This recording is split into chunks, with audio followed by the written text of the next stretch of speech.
Hi, I'm going to smoke some salmon today, so I thought I would turn the camera on and show you how I do that. I've got two nice salmon fillets, or pieces of salmon fillets. This happens to be Alaskan king salmon, which in my opinion is probably the best you can get. And the first thing I need to do is to remove the pin bones and cut these into smaller pieces. So I'll zoom the camera in and we'll get going on that. These fillets actually had most of the pin bones removed by whoever did the filleting, but they run right across here. And there's a couple of them in there I'll pull out. The way I pull them out is just with a regular long nose pliers, which of course has been cleaned. But then you just pull them towards where the front of the fish used to be. There's another one. You can feel them with your fingers as you run across here. There's another. And I think, oh, here's one more. Okay, that's got them on there. And this one I don't think has any. I certainly can't feel them if they're in there, so I'm going to assume they're not.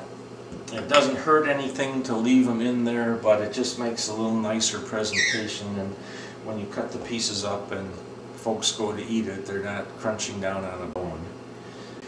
Next thing to do is to cut it into some smaller pieces so that they're a little more manageable. And I usually try to make those fairly even, so make one cut here and maybe one cut here and one cut there, and then slice it through all the way through. And as you can see, the skin is still on. You want to leave that on until you're done cooking, because there's a lot of good fat in that skin.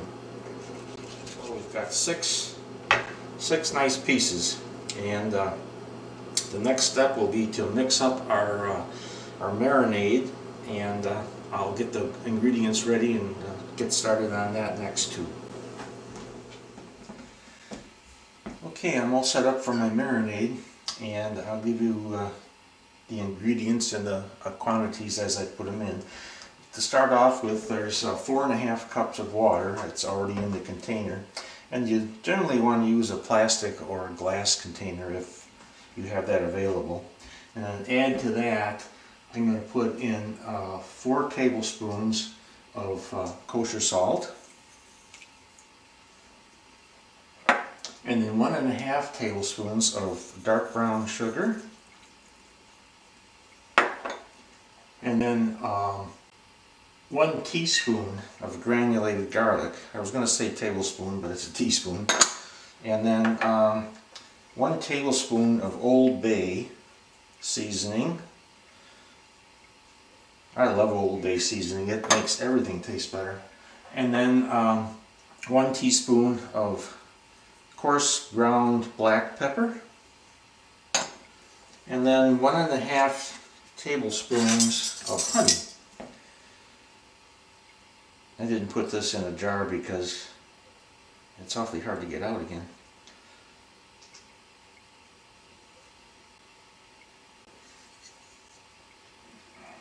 Scrape out with a can. And then add to that about 1 2/3, I should say, cup of a white wine, a sweet one if you have it. I like to use for cooking Pinot Grigio. I think it's a marvelous cooking wine. And when I do that, when I use it for cooking, I just buy the least expensive one I can find. And then we just stir this all up real good so that we get the salt and the brown sugar dissolved in the water mixture. Well, it took me about 5 minutes of stirring to get it all dissolved, but everything's nicely in suspension now. So I will add my salmon. Now take the fattest pieces and sink them at the bottom here. It's going to have to be packed in here a little bit to get everything in. And my water level may raise up here a bit, but And when I put the second level on, I put them on meat down so that the meat surfaces are facing each other. You don't have skin to meat.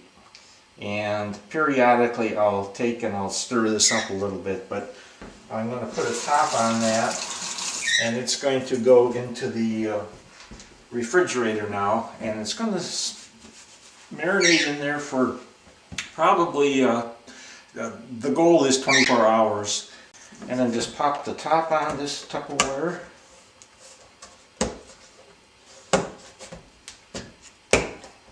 Put that in the fridge and wait till tomorrow. The salmon fillets have sat in the brine or marinade for about 22 hours, so it's a little shy of the 24 I was shooting for, but I want to get it started, and I think 2 hours is not going to be that big of a deal. So the drill now is to rinse them off in cold water and then pat them dry with some paper towels and put them on a drying rack, which in turn will go into the refrigerator. But anyway, here's what we do. Just lightly rinse them off. And I put them on a piece of paper towel. And then I just pat them dry. Don't have to be totally, perfectly stone dry, but just to get the bulk of the liquid off of them. And then place it on the drying rack. And I'll do all the rest of them now and line them up on the drying rack and then get them into the refrigerator. I should have mentioned in the beginning yesterday that this particular method of cooking is not going to turn out salmon for a meal that you eat all at once. It's more of a snacking kind of food, the smoked salmon that you find on an hors d'oeuvre table somewhere in a fancy restaurant. Okay, I'll get the rest of this done and get it in the refrigerator. And we'll let it sit there for about an hour, hour and a half.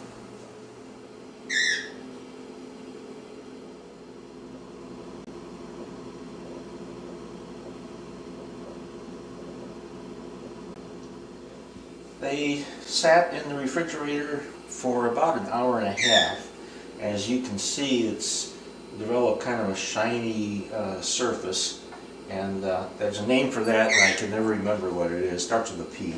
But anyway, that is what you want to happen, and that will help seal in the goodness as it smokes. Now the final thing I'm going to do before putting it on the smoker is to paint it up with a thin coating of maple syrup.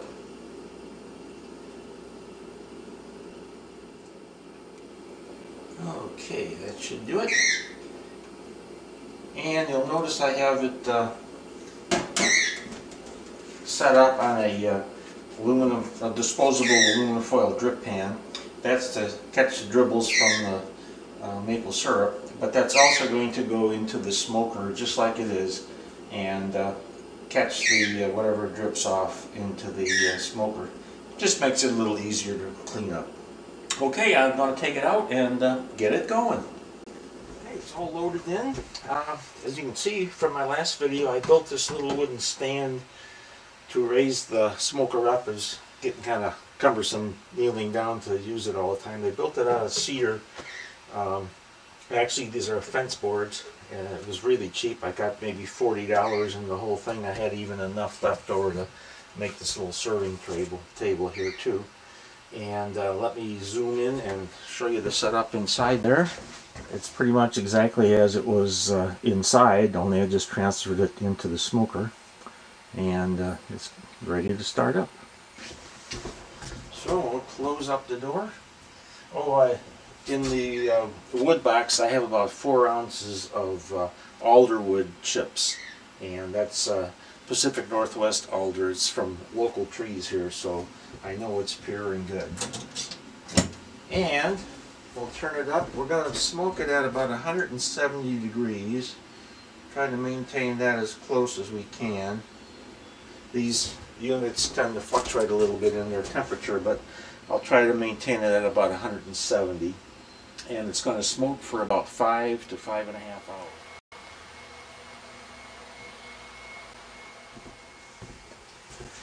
It's been a little over 5 hours, and I'm going to give it a check and see how it's doing. Yeah, we still got a little smoke. Oh, it's looking good. Yep, I think it's ready to come in. It's nice and firm and looking real good. It's got a nice smoked look to it. I'll zoom in and give you a closer look at that.